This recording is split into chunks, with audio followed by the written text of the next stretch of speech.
Roland Courbis, pas mon soir pour mourir, le jour où tout a basculé. Roland Courbis, le dernier souffle d'un survivant du destin.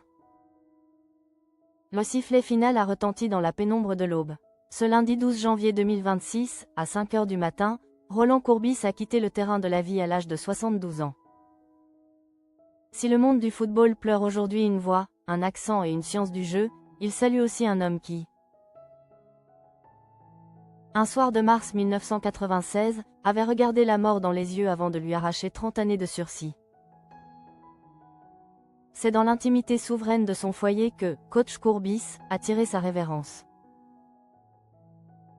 Entouré de l'amour de sa compagne Clara et de sa fille Olivia, il est parti avec la discrétion que n'avait pas sa vie publique.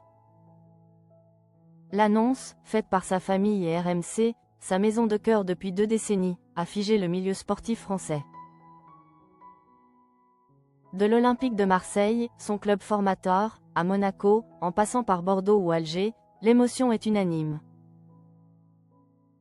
On ne remplace pas une telle « gueule » du ballon rond. L'ombre de hier, le soir où tout a failli basculer. Derrière les titres de champion et les analyses percutantes se cachait une cicatrice, autant physique qu'émotionnelle. Si Roland Courbis a consacré chaque fibre de son être au football, son existence a été percutée par un drame qui n'avait rien de sportif, l'embuscade sanglante de hier, le 29 mars 1996. Ce soir-là, le destin bascule dans l'horreur. Courbis accompagne son ami Dominique Rutilli, figure influente et président du FC Calvi, à la sortie d'un match dans le Var. Une pluie de plomb s'abat sur leur véhicule. Rutilli succombe sous les balles d'un règlement de compte lié au milieu corse. Courbis, lui, reçoit une balle perdue dans l'abdomen.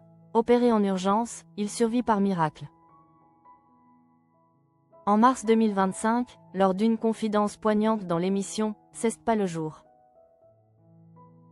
il revenait sur ce traumatisme avec cette lucidité teintée de fatalisme qui le caractérisait. J'ai eu de la chance par rapport au trajet de la balle, c'est vrai.